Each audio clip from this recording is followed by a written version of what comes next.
Bonjour à tous, bonjour à toutes. Merci de nous rejoindre si nombreux aujourd'hui pour un webinaire un peu spécial qu'on a décidé d'organiser avec Romain de Constructor. C'est bientôt la fin du premier trimestre pour les entreprises de travaux. C'est l'heure de faire les comptes, mais c'est aussi l'heure de voir un peu comment on va faire différemment sur le reste de l'année. Et donc, le sujet dont on va parler aujourd'hui, c'est piloter sa rentabilité. Avant de rentrer dans les détails de l'agenda et que Romain et moi puissions nous, présenter, on va laisser 2 minutes aux retardataires pour, se joindre à nous et ça va me permettre de vous expliquer un peu la logistique. Donc ce webinaire est enregistré, donc vous pourrez le réécouter, pour vous endormir la nuit après, et vous pourrez aussi le partager, en format vidéo, avec vos collègues. Vous avez sur l'onglet à droite la possibilité de poser des questions, dans, l'onglet questions de manière très originale. Donc n'hésitez pas. Romain et moi, on va les voir au fur et à mesure, vos questions. On va essayer d'y répondre de la manière la plus naturelle possible pendant le temps imparti. Si, on manquait de temps, ne vous inquiétez pas, on reviendra vers vous après. Les 2 minutes sont écoulées, donc on va pouvoir commencer les festivités. Hem, donc de mon côté, je suis Hélène, je suis, en charge du marketing, chez Kelvin qui, fait une plateforme commerciale pour, les entreprises en rénovation énergétique et Romain, je te laisse te présenter. Ouais, merci Hélène, bonjour à tous.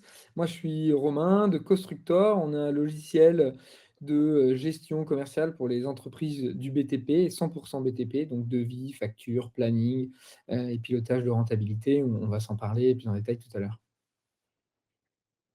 Merci, Romain. Et donc aujourd'hui, le sujet, c'est, la rentabilité, piloter, de la manière la plus saine possible, des entreprises dans un secteur et une période qui est pas forcément évidente.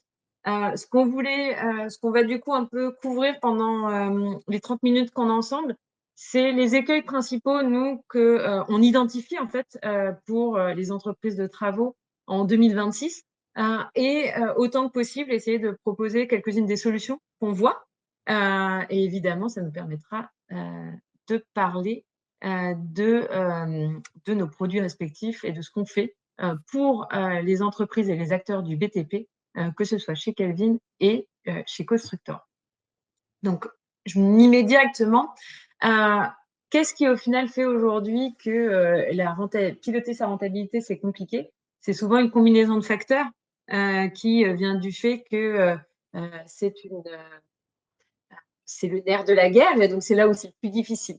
Dans, les plus de 200 entreprises, nous, qu'on accompagne, aujourd'hui, avec Kelvin et je pense que Romain, tu auras peut-être des choses à ajouter sur ce sujet-là. Ce qu'on voit, c'est qu'il y a une vraie différence entre faire le métier, qui est le vôtre au quotidien et puis faire toute la partie administrative, toute la partie, opérationnelle qui est pourtant, nécessaire et charnière, si on souhaite, que son entreprise survive. Dans le cas plus particulier de la rénovation énergétique qui est, le cœur de notre activité chez Kelvin, on s'en rend compte tous les jours dès qu'il y a des fluctuations, que ce soit dans, la législation, que ce soit dans, les aides aussi qui sont apportées. Ça peut mettre un sacré coup de frein, dans la manière, dont vous pilotez, votre activité. Et donc nous, ce qu'on a identifié, c'est qu'il y a à toutes les étapes au final de la vie d'un projet, vous, mettez, en péril ou pas la rentabilité de votre entreprise. C'est-à-dire au moment de, la prospection commerciale, qui est un aspect souvent, peu, développé par la plupart d'entre vous. Il peut y avoir en fait une mauvaise planification ou une sous-estimation, au final de la productivité, de l'effort commercial, qui est demandé par, chacun des membres de votre équipe. Et là-dedans, en fait, on retrouve, du temps qui est perdu, des, clients qui ne sont pas suivis ou mal suivis, et qui, vous empêchent in fine, d'avoir la rentabilité qui aurait dû être la vôtre. Romain, est-ce que tu veux parler un peu plus de l'aspect, devis et du pilotage qui se fait après maintenant ou Ouais, pas? ouais, complètement. En fait, déjà, je rebondis sur ce que tu disais tout à l'heure. C'est très vrai. Nous, Constructor, on a un logiciel qui permet aux artisans, aux TPE et PME du bâtiment et notamment RGE, de gagner du temps sur l'administratif, qui n'est pas votre cœur de métier et qui est assez lourd malgré tout. On se positionne vraiment comme un partenaire au quotidien pour vous faire gagner du temps et vous permettre de vous concentrer sur votre cœur de métier, qui est votre expertise terrain, en réalité. Sur la partie devis, vous le verrez tout à l'heure, mais on a dès le devis un camembert de rentabilité qui vous permet donc d'être sûr, ou en tout cas en théorie, d'avoir un devis qui est rentable. C'est déjà un bon début, mais malheureusement, souvent pour des entreprises, dès le devis, ils chiffrent des devis déjà pas rentables. Évidemment, à la fin, le chantier l'est encore moins. Donc je pourrais montrer ça juste après. Mais voilà ce que je voulais dire pour rebondir sur ce que tu disais, Hélène. Et donc, on va commencer du début. On a décidé de vous faire un peu une présentation très chronologique, on va dire, de la vie d'un projet. Ce qui nous tient à cœur, nous, on est l'autre côté on est l'autre face de la même pièce, j'allais dire, côté Kelvin. Nous, on est vraiment focalisé sur la partie développement commercial et prospection pour les entreprises de travaux. Et donc, de ce côté-là, nous, ce sur quoi on travaille avec les artisans avec lesquels on est au quotidien et les différentes entreprises de travaux, c'est l'idée d'arriver à générer ces opportunités déjà par soi-même et d'être plus en maîtrise, en fait, de l'entonnoir, au final, de projet qui peut arriver jusqu'à vous. Et en fait, cet effort qui est fait autour de la prospection, il est généralement mal compris et surtout mal mesuré, voire mal anticipé. On a plus d'une centaine d'entreprises qui sont des installateurs de pompes à chaleur, par exemple, et qui, eux, ont un vrai enjeu dès la première étape de prospection, qui va être un enjeu de saisonnalité. En fait, si la saisonnalité n'est pas anticipée sur les besoins en installation de pompes à chaleur ou en maintenance de pompes à chaleur, tout le reste de l'entonnoir ne peut pas se nourrir et ça va être impossible au final d'anticiper et planifier correctement les projets, les chantiers sur lesquels on va être ensuite. Et donc, cette logique d'entonnoir, vraiment qui va de la prospection jusqu'à la présentation puis signature d'un devis, elle est clé et elle est clé pour toute entreprise de travaux à maîtriser dès le départ. Nous, c'est là-dessus, du coup, Kelvin, qu'on aide les équipes technico-commerciales à en fait mieux multiplier les canaux qu'ils vont avoir pour faire de la prospection et acquérir, en fait, détecter puis acquérir plus de projets. En quelques chiffres, nous, en 2025, donc aujourd'hui, on accompagne, on a équipé plus de 200 entreprises travaux sur l'année 2025. Il y a à peu près 1500 technico-commerciaux qui utilisent Kelvin. Ça a permis de générer 8 milliards d'euros de chantiers de rénovation énergétique, donc en termes d'opportunités pour ces entreprises. Et en fait, quand on arrive à contrôler cette manne, quand on arrive à comprendre où l'équipe commerciale va aller mettre ses efforts, on peut beaucoup plus du coup planifier le reste de ses activités, que ce soit sur l'année, que ce soit à l'échelle aussi des endroits où on va aller s'implanter. Euh, pour illustrer un peu plus ce que je veux dire par là, c'est que en fonction de l'entreprise que vous êtes, vous allez avoir des canaux de prospection qui vont être très différents. Et nous, notre idée côté Kelvin, et je pense que c'est quelque chose qui est aussi partagé par Romain, c'est qu'il ne faut pas aller s'adapter à ce que vont faire, par exemple, des grands acteurs nationaux si ce n'est pas votre méthode de faire. Il y a beaucoup de petites PME qui travaillent encore beaucoup au bouche à oreille ou avec des partenaires locaux, qu'il s'agisse de partenaires agents immobiliers ou autres. Et en fait, ces canaux-là méritent de continuer à exister, mais méritent aussi d'être nourris et d'être mieux pilotés. Et donc, ce qu'on propose avec Kelvin, c'est de venir équiper en fait sur chacun de ces différents canaux que vous utilisez. Je pense aussi aux foires de l'habitat, aux différents salons que vous pouvez faire, même à la distribution de prospection, de rendre en fait tous ces acteurs, de rendre en fait tous ces canaux beaucoup plus actifs, c'est-à-dire en fait de vous permettre de suivre, de récupérer plus de coordonnées et de détecter plus de projets via ces canaux et de suivre leurs performances et de permettre ensuite de faire le suivi commercial. Et donc, ce que je vous propose avant de passer la main à Romain qui va vous montrer l'autre face, c'est-à-dire une fois que le devis est en place, c'est de vous montrer un peu comment on fait, on équipe au final ces équipes technico-commerciales sur le terrain. Du coup, ce que je vous présente ici, c'est le tableau de bord de Kelvin qui permet à toutes les entreprises avec lesquelles on travaille de suivre en fait ce fameux entonnoir, cette fameuse liste des opportunités, des projets qu'ils ont. Ces projets, ils viennent de différents endroits, du bouche à oreille, comme on l'a mentionné. Un élément qu'ils utilisent de plus en plus, c'est le simulateur Kelvin. Le simulateur Kelvin, c'est un petit outil un peu magique qui est ici, qui permet en fait, à partir de n'importe quelle adresse sur le territoire, d'aller obtenir des premiers scénarios de travaux et du coup d'aller amener plus d'arguments, j'allais dire, pour pour les particuliers, pour qu'ils aient envie de vous rappeler et pour qu'ils laissent leurs coordonnées pour qu'un technico-commercial chez vous l'utilise. Et donc, comment ça marche ensuite chez vous? Vous avez accès à du coup tout ce tableau de bord qui recense tous vos projets d'où qu'ils viennent et sur lequel, en quelques instants, juste à partir de l'adresse, Kelvin en fait va venir euh, afficher tout un tas d'informations clés et dimensionnantes sur ce logement-là, alors spécifique à la rénovation, ou du moins avec un très gros focus sur la rénovation énergétique ici. Donc, ce qu'on va aller afficher automatiquement pour n'importe quel logement, ce sont des informations sur l'enveloppe, quel est le type de matériaux des murs, quelle va être l'isolation qu'on retrouve sur le plancher haut, quel va être le système. Alors là, on est sur un truc qui est illisible, je vous montre en simple. Est-ce qu'on va avoir un système de ventilation particulier? Est-ce qu'on va avoir quels sont les types d'énergie qui sont présents dans ce logement pour en fait vous permettre d'atterrir assez rapidement sur le scénario idéal qui va convenir pour ce logement.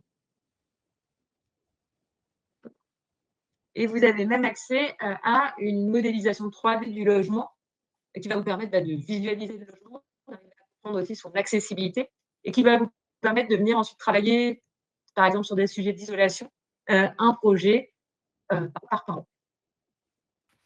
Et donc, immédiatement, à partir des informations sur le logement, on va pouvoir aller sortir des scénarios de travaux qui vont être adaptés au bâti, qui vont aussi être adaptés aux revenus du ménage, etc. Et qui vont amener en fait un premier argumentaire pour aller ensuite ou sécuriser un R1 et du coup aller confirmer les informations qu'on a sur le logement ou carrément sortir une offre commerciale.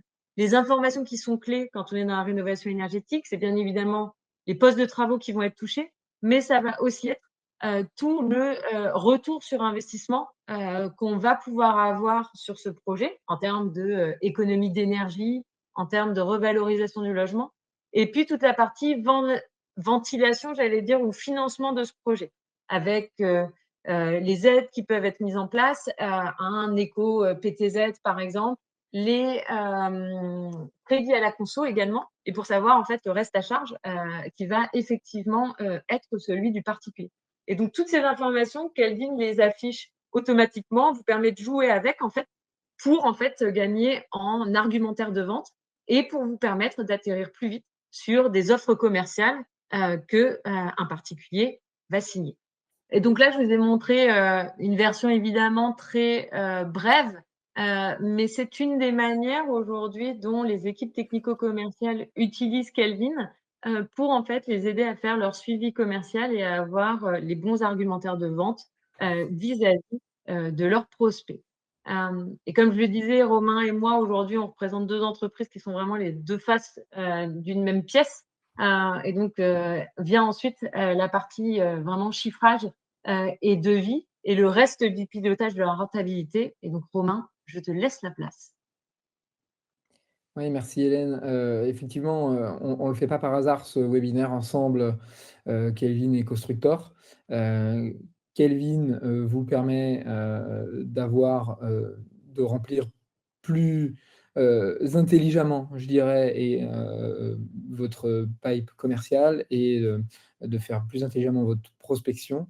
Et nous, Constructor, on vous permet de gérer plus intelligemment ces nouveaux devis, ces nouveaux chantiers que vous rentreriez. Donc, pour un artisan RGE qui plus est, le combo Kelvin Constructor, il est assez évident et il est surtout très pertinent pour vraiment piloter la marge de ses chantiers et de son entreprise et augmenter la rentabilité de son entreprise.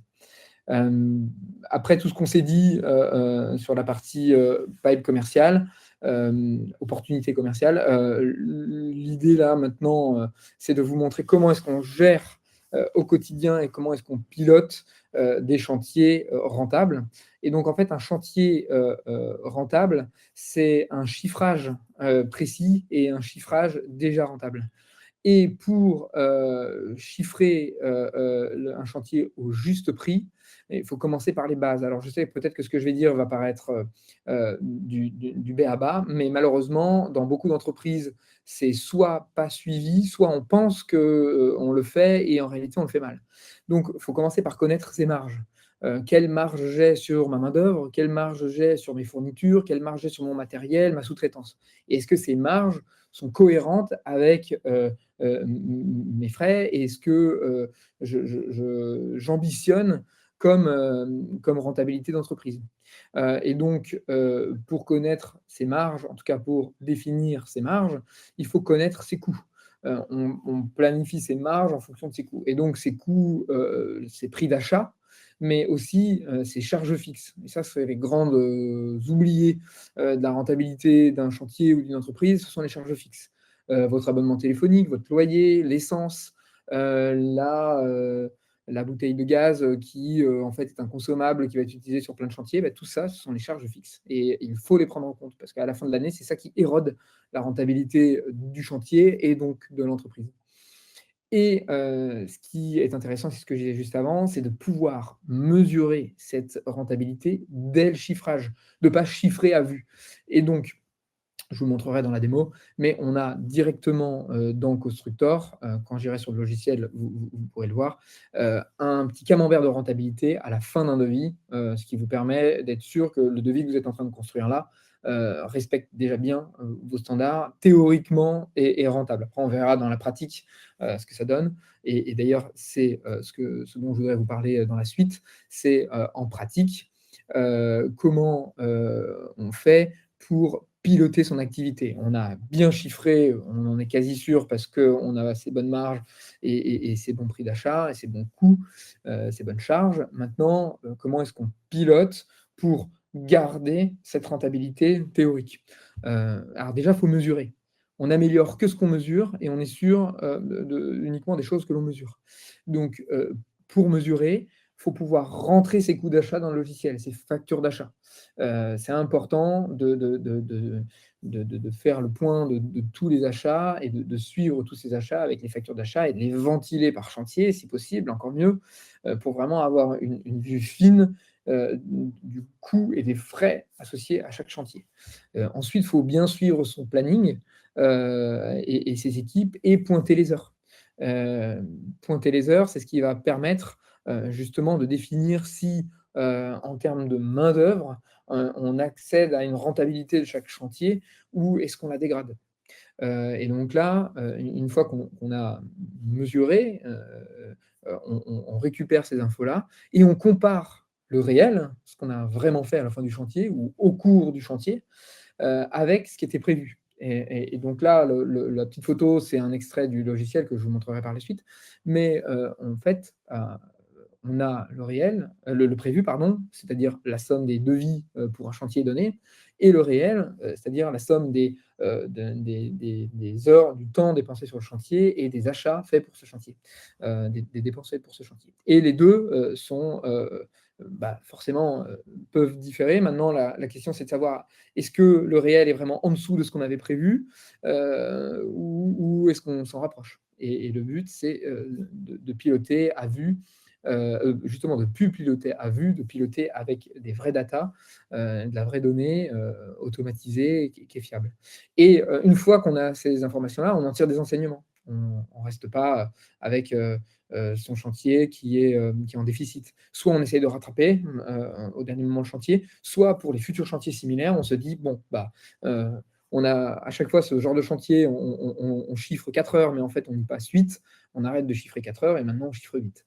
Et ça, c'est un bon état d'esprit, en tout cas une bonne idée pour s'améliorer, c'est d'en tirer des enseignements et de ne pas subir les futurs chantiers. Et la dernière chose que je voulais aborder, c'est plutôt la facture électronique. Euh, Parce qu'on est dans un moment charnière quand même, surtout pour notre activité, nous qui sommes un logiciel de gestion d'entreprise, où on a la brique devis et facture. La facturation électronique, c'est important. La facturation électronique est sur toutes les lèvres. Quel est l'impact de la facturation électronique sur tout ce qu'on est en train de se dire depuis le début avec Hélène? En fait, il est plutôt bon. La facturation électronique, effectivement, elle demande aux entreprises de s'équiper différemment peut-être par rapport à ce qu'elles ont aujourd'hui. Mais elle leur demande surtout de revoir leur process.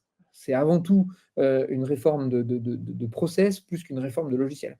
Et donc, en ça, ça va permettre vraiment de clarifier votre façon de faire. Et la facturation électronique, elle apporte du bon. Pourquoi? Parce qu'elle va automatiser beaucoup de choses. Ça va permettre d'aller plus vite, de faire moins d'erreurs et d'être toujours à jour. Et ça, c'est ultra important quand on se parle de pilotage, de rentabilité, c'est d'avoir des infos toujours à jour, automatiquement, je dirais, sans rien faire. En tout cas, si vous êtes équipé d'un logiciel comme Constructor, par exemple.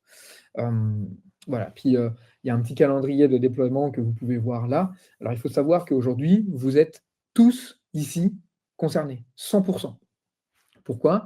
Facturation électronique, elle concerne absolument toutes les entreprises sur le premier volet qui va être la réception de factures. Et donc, ça, c'est au 1er septembre 2026. Et ensuite, en fonction des tailles d'entreprise, de vos tailles d'entreprise, donc pour les plus grosses entreprises, elles vont devoir s'équiper, les grands groupes, notamment, et elles vont devoir s'équiper en réception et en émission dès le 1er septembre 2026. Pour les autres entreprises, TPE, PME et artisans, auto-entrepreneurs, vous allez avoir jusqu'au 1er septembre 2027. Bon, néanmoins, une fois qu'on est équipé pour la réception, on est souvent équipé pour l'émission, hein, mais c'est juste que ça va vous laisser un peu plus de temps pour recevoir et envoyer vos factures. Voilà ce que je voulais vous dire. Maintenant, je vais passer sur le logiciel pour vous montrer tout ça très rapidement en pratique. Maintenant, je vais vous montrer ce que ça donne, tout ce que je viens de vous dire en pratique sur le logiciel. Je vais prendre 5 minutes pour parcourir et pour vous montrer dans le détail. Alors déjà, Constructor, c'est un logiciel de gestion pour les entreprises 100% BTP. Hein. On a un peu plus de 130 000 utilisateurs uniquement des pros du BTP. Donc, ce qu'on permet de faire, c'est les devis, les factures, la gestion des plannings, des interventions, les connexions bancaires, les connexions logicielles comptables. Bref, avec Constructor, vous pouvez absolument gérer l'ensemble de votre entreprise et du BTP et piloter finalement la rentabilité de votre entreprise et de chaque chantier. Donc quand vous arrivez sur Constructor, vous avez un tableau de bord qui vous permet de voir l'activité sur une période donnée pour avoir une idée de la santé financière de votre entreprise. Vous retrouvez les factures non réglées, hein, c'est un peu le nerf de la guerre. Je reprends une expression que Hélène a utilisée en début de webinaire, et vos devis aussi, les devis acceptés en attente, etc. Peut-être ce que je peux vous montrer pour aller dans le vif du sujet, c'est ici. Alors non, je voudrais vous montrer dans les réglages d'abord. Dans les réglages, il y a tout un tas de réglages qui sont assez faciles, assez compréhensibles, que je ne vais pas parcourir aujourd'hui parce que ce n'est pas le but. Et encore une fois, si vous avez besoin, je serai à votre disponibilité avec grand plaisir. Mais si vous avez un onglet rentabilité, et là, vous voyez, vous pouvez ajuster votre rentabilité par type d'élément. Donc, ma main-d'œuvre, je veux marger à 40%, ma fourniture à 50%, mon matériel 70%, ma sous-traitance, etc., etc. Et là, vous retrouvez les coefficients de frais généraux dont j'ai parlé tout à l'heure. C'est important de mettre au moins 10%. Au moins 10%. Vos frais généraux, vous pouvez demander à votre comptable combien vos frais généraux s'élevaient l'année dernière pour avoir un ratio plutôt cohérent. Et une fois que vous avez fait ça, bah, vous pouvez créer des devis. Alors évidemment, vous rentrez dans votre bibliothèque vos prix d'achat et les marges vont venir se calculer par défaut en fonction de la typologie d'éléments que vous rentrez, est-ce que c'est du matériel, de la main-d'œuvre, etc. Vous pouvez mettre aussi vos ouvrages détaillés et vous construisez un devis. Comment on chiffre précisément avec Constructor? Donc, soit on part d'une feuille blanche, un nouveau devis, soit on crée un devis à partir d'un modèle, soit on duplique un devis existant, soit on crée un devis à partir de l'IA. Je vous montre très rapidement ce que ça donne. Crée-moi un devis pour une rénovation complète de salle de bain.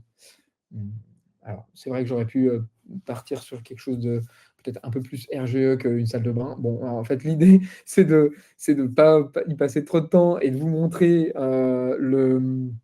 la puissance de l'IA. Alors, on peut aussi passer 3 minutes à lui expliquer très en détail ce qu'on veut, poste par poste, ligne par ligne. Mais là, volontairement, et pour pas trop prendre de temps, et pour vous montrer la puissance de notre intelligence artificielle, je lui ai fait quelque chose de très, très, très simple pour qu'on puisse voir à quel point elle réussit à en sortir quelque chose. Et donc là, en fait, bah voilà, donc, rénovation complète de salle de bain, j'avais dit, donc elle a compris démolition et préparation parce que c'était de la réno, et elle nous met des postes plomberie, électricité, revêtement, etc. Voilà, bon, je vais vite, mais ça, c'est pour vous dire, ça fait gagner 30 à 45 minutes. Après, on ajuste les lignes, on ajuste les tarifs en allant chercher dans la bibliothèque. Et en fait, on vient de gagner presque 1 heure de temps. Voilà, donc là, je vais vous montrer ce que ça donne sur un devis un peu plus standard qu'on aurait créé à la main, par exemple. Vous retrouvez des photos, si vous voulez. Donc, vous pouvez mettre des photos, vous pouvez mettre des lignes en option, évidemment. Et là, vous pouvez ajouter, vous voyez, en allant chercher directement dans votre base de données, par exemple, une ligne de main-d'œuvre à 50 € de l'heure. Et puis, vous pouvez gérer ici votre prix d'achat de main-d'œuvre. Est-ce que c'est 20? Est-ce que c'est 60? Et gérer votre marge ici. En fait, je veux marger à 50% pour ma main-d'œuvre. Voilà. Et automatiquement, mon prix de vente se calcule avec la bonne TVA, etc., etc., etc. Et donc, c'est ce que je vous disais tout à l'heure, directement dans le devis, vous avez un petit calcul, un petit camembert de rentabilité qui est très précis et qui vous permet de vous assurer que ce devis-là est déjà rentable. Ce chiffrage est déjà rentable. Alors après, on peut estimer que 34,93 n'est pas assez et à ce moment-là, vous pouvez ajuster la marge sur les différentes lignes. Vous pouvez aller revoir vos marges ici, vos prix de vente, etc. Mais au moins, vous avez une idée de est-ce que mon devis est assez rentable ou pas dès la signature. J'ajoute un chantier, je vais l'appeler démo Kelvin et je vais mettre une date. Voilà. J'ajoute rapidement un chantier à mon devis et j'ajoute une personne qui va travailler et donc je crée mon chantier. J'ajoute mon client et j'enregistre et je finalise. Je peux activer la signature électronique pour mon devis. Je finalise mon devis. Je vous montre très rapidement. Là, je peux envoyer évidemment mon devis par email avec des modèles d'email prédéfinis, mais je peux ajouter du texte si j'ai besoin et j'envoie mon devis. Ce qui est important, c'est que je peux marquer mon devis comme accepté ou ça se fera automatiquement si la signature électronique a été activée. Et ensuite, je peux facturer en un clic. Je facture un acompte ici, puisqu'on avait prévu un acompte de 10% sur le devis. Je facture, j'enregistre et je finalise et j'envoie ma facture au même titre que j'ai envoyé mon devis tout à l'heure. Donc voilà. À chaque endroit dans le logiciel, vous retrouvez vos clients, votre chantier, le devis, là, parce qu'on est sur la vue facture. Si je clique sur le devis, je retourne sur le devis et là, je retrouve non pas le devis ici, mais plutôt la facture. Et ce qui est intéressant, c'est qu'ici, je retrouve mon chantier.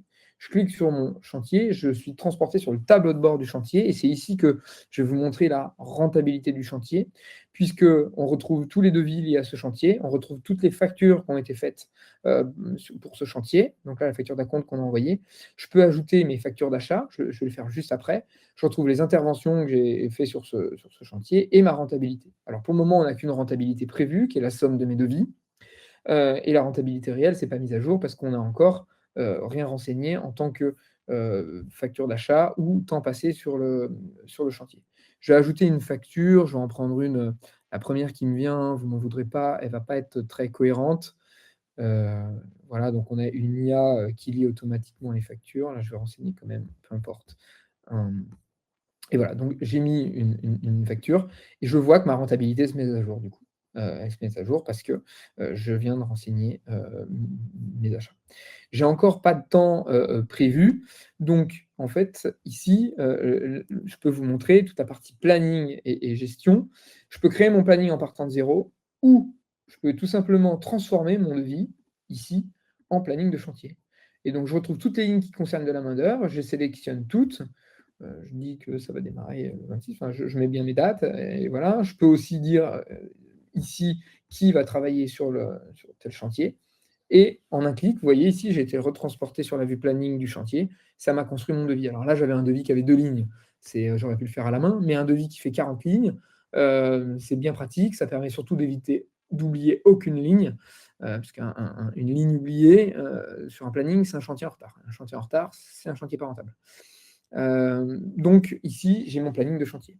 Je retrouve mon planning global d'entreprise ici et les feuilles d'heure de mes équipes. Alors par exemple, là, on va la dernière chose que je peux vous montrer, jeudi, Marion, on va dire qu'elle a travaillé 3 heures sur le chantier, qu'on vient de créer. Heu, je l'avais appelé Webby Kelvin, il me semble. Démo Kelvin et voilà et donc si on retourne, donc je clique sur le chantier, je vois bien qu'on a effectué 3 heures sur les 5 prévues. Je retourne dans ma rentabilité et là, je vois ma rentabilité qui se met à jour et évidemment, je commence à être, j'ai une mauvaise rentabilité parce que j'ai pas du tout suivi, ce qu'on avait dans le devis, ce qu'on avait dans les factures ou autre. Mais ça vous montre, qu'au moins c'est vraiment, live et ça prend en compte vraiment chacune des actions que vous faites sur le logiciel. Voilà ce que je voulais vous montrer, voilà comment je voulais illustrer tout ce que j'ai pu vous dire à la suite de ce que Hélène, vous a présenté elle aussi. Heu, Trop bien Romain. En vrai, le devis en 2 minutes pour la salle de bain, moi j'achète, et quitte à pas avoir, le bon carrelage de la bonne couleur, mais au moins avoir gagné du temps. Je pense que tu mets l'accent néanmoins sur un point qui est essentiel, c'est on est tous conscients quand on a une entreprise que le but c'est de faire rentrer de l'argent dedans et je pense que là-dessus, techniquement, ce serait enfoncer des portes ouvertes de vous de le répéter. Mais piloter cette rentabilité peut s'avérer extrêmement complexe. Et en fait, c'est là où les outils peuvent s'avérer être des vraies solutions, et non en fait des bâtons dans les roues supplémentaires. Hem Et il faut en fait, arriver à maîtriser. Tu disais, que, tout ce qu'on veut maîtriser, il faut le mesurer et on ne sait que ce qu'on mesure. Je suis 100 d'accord, que ce soit sur l'aspect de pure facturation, l'aspect beaucoup plus intangible au final qui est un peu le temps qu'on passe sur un chantier et ça devient déjà beaucoup plus flou dans l'esprit des gens, et dans l'esprit de beaucoup des entreprises de travaux et évidemment sur la partie prospection commerciale, on retrouve en fait ces mêmes enjeux. Et je pense qu'on a à cœur au final d'aller équiper toutes les entreprises, de rénovation énergétique du BTP au final, avec les mêmes outils et le même arsenal que ce qui existe déjà chez les majeurs, et chez les grands acteurs nationaux. Et en fait, pour tirer son épingle du jeu, chacun va avoir des stratégies différentes, mais en fait les processus, la méthode, elle a quand même été avérée maintenant, et donc la suivre, c'est forcément vous aider à mieux piloter votre rentabilité. Hem, j'ai vu quelques questions qui étaient assez spécifiques sur, le prix des différents outils qu'on avait, et puis aussi des questions liées à la réglementation. Pour ces questions très spécifiques, ce que je vous propose, c'est, Romain, et moi, on va y répondre, peut-être de manière, asynchrone. On vous enverra, des emails si on a besoin et on vous rappellera évidemment. Heu, Romain, c'était un véritable plaisir de passer ces 30 minutes avec toi. De même, plaisir vraiment partagé. Merci Hélène. Et à très bientôt et bon courage à vous tous. Merci. Au revoir.